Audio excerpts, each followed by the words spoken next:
Telling people to study more does not necessarily help. In some cases, it might actually worsen their performance.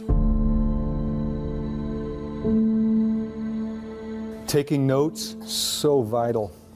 But most students who do it haven't learned a very simple rule. The first moment you get after a class, ideally right after the class, you should sit down with your notes and expand on everything you jotted down. Give it depth, flesh it out, okay? If you even wait to go home and do it a couple hours later, you'll have forgotten some of your own notes. How do you know it? If you can look at it, go to the next one, read it, and then stop and go back to the one before. Look up in the sky and in your own words, say what that was about. Yeah, you know it. Now, a lot of students don't realize how much we're controlled by environmental cues. Get a little lamp and it becomes your study lamp. So if you have to study in your bedroom, turn on the lamp and start studying. The moment you lose your edge, 15, 20, 30 minutes later, turn the lamp off, get up and leave the desk. What you're training yourself to study while seated there. And it becomes increasingly automatic, as did the raising of the hand. You sit, turn the lamp on, and you're ready to go. It's like magic. Your brain has to be focused to be really studying, not time sharing back and forth. The more active you are in your learning, the more effective. And yet, increasingly, I have students who think studying is reading it over and over, and they're going to have some magical thing where they suddenly understand it and remember it well. First, you have to decide, what am I learning? Is it a concept or a fact? Okay? Understanding the name of a bone is a fact. Understanding what it does in the body gets into a concept. Okay? So in studying, sometimes there are a lot of facts. In fact, I use anatomy as a good example. You got to memorize bones, muscles, organs, tissues, a lot of it. But if you simply memorize and don't understand the function of it, the comprehension of the actual concepts, it's a lot of wasted learning, really. Just to know a name of a bone is like, yeah, so what? But in most college classes, what we as professors are most concerned about is that you grasp the concept. Because concepts, once grasped, will stay with you a lifetime.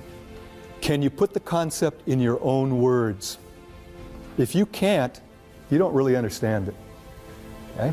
It's not meaningful to you. To make it meaningful is a struggle. It's probably the biggest struggle you have as a student. But it's a struggle you need to do, or you're wasting your study time. People are incredible at confusing recognition with recollection. Your visual recognition threshold is so great, you can see a person once, see them years later and go, I know you. You've highlighted the most important stuff. You now go back to study it and you say, oh, I remember it. So do you study it? No. So what don't you learn? The most important part of the chapter. Most of you undo good studying by not sleeping adequately. We're not sure exactly how, but there's something going on. It involves the hippocampus. It involves the storage from a transitory long-term memory to a permanent, what we call consolidation. But we're getting increasing evidence that that consolidation process is dependent on rapid eye movement sleep, which if you're an adult happens about every hour and a half once you fall asleep. If you're not getting a good night, typically around 8 hours, you're not getting enough REM. What you've studied doesn't become permanent. And I can tell you there are studies that show simply by getting better rest, some students improve markedly in their performance because their brain now stores it a lot more efficiently. By the way, if you know anybody with sleep apnea, the biggest thing they'll tell you is, I can't remember anything. My brain's shot. It's like my memory's gone. Yeah, it is, because your REMing isn't happening because you wake up so often and you can't consolidate and store permanent memories. Here's the funny thing. There's no money to be made by telling people to get more sleep. So you don't hear about it on TV. Sylvian isn't telling you to get better sleep because they don't make any money. I tell students and they go, yeah, that's nice. but they continue to use their time for other things. It's kind of interesting, isn't it? The best advice, sleep better, and most of you will do better. Most of you won't even begin to take it. And I know why. You got so many other things to do. I'd ask you this, are they important? Is studying and learning the most important thing you're doing as a student? If so, maybe you need to give up some of the other activities. I have students tell me, I don't have enough time. There's 162 hours in a week? We all have the same amount of time. Marty has no more nor less than anybody in this room. The real question is, what do I do with my 162 hours? What I want to do is show you graphically what I'm talking about. Let's say this is efficient studying, and I know there are no numbers there, but higher means more efficient, lower means low or no efficiency. And this axis, we're looking at time. Here's what happens for the average student. For her, 6 o'clock in the evening, after her supper at the residency dining hall, she plopped herself down at her little study area and started studying. But here's what happened. By about 6:30, she was in a major slump. But what was her goal? To study 6 hours. So she continued to sit at her little desk and stare at pages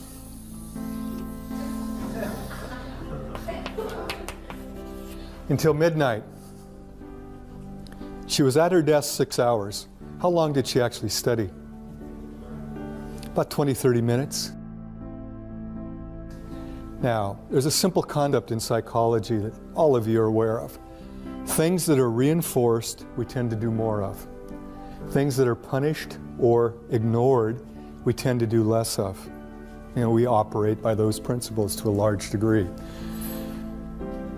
If you're sitting there for 6 hours, are you feeling good? No.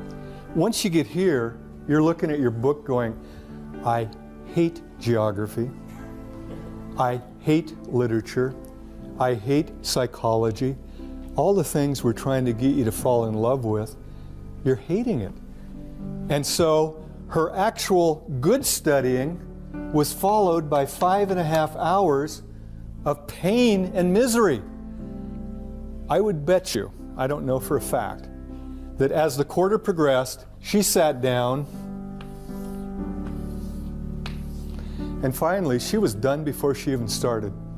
She sat down and just stared at a book and she flunked every class.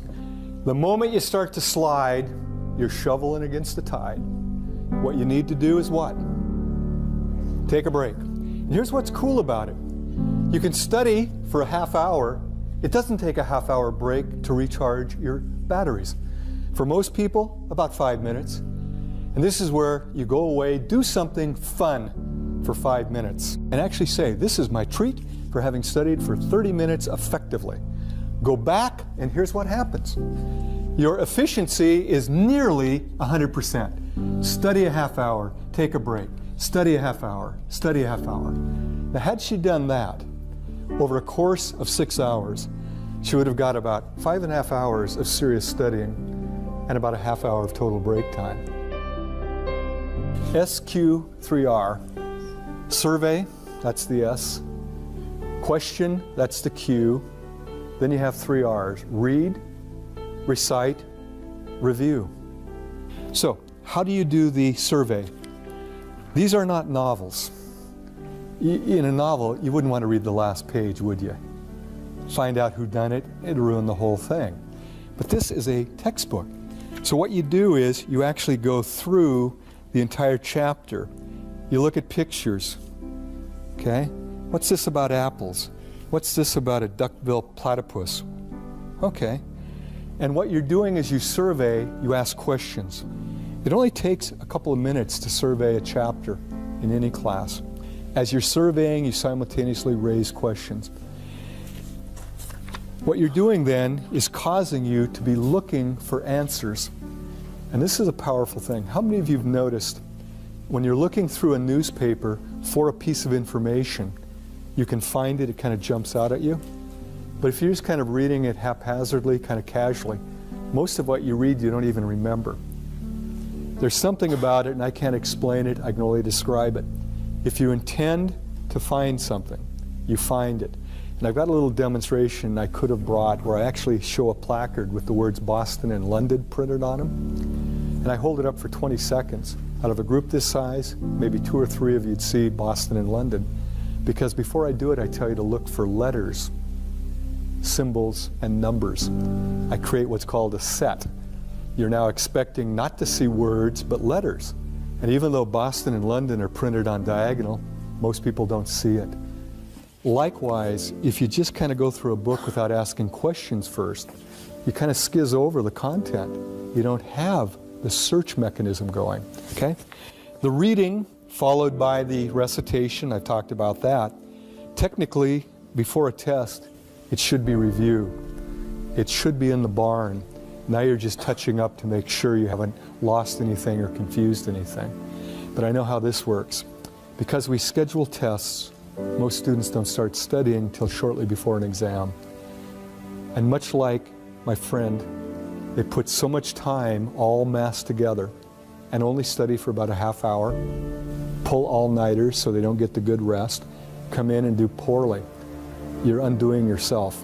If you start studying early and do some of the things I've talked about, by the time you get to the test, you're just reviewing at that point, not truly studying.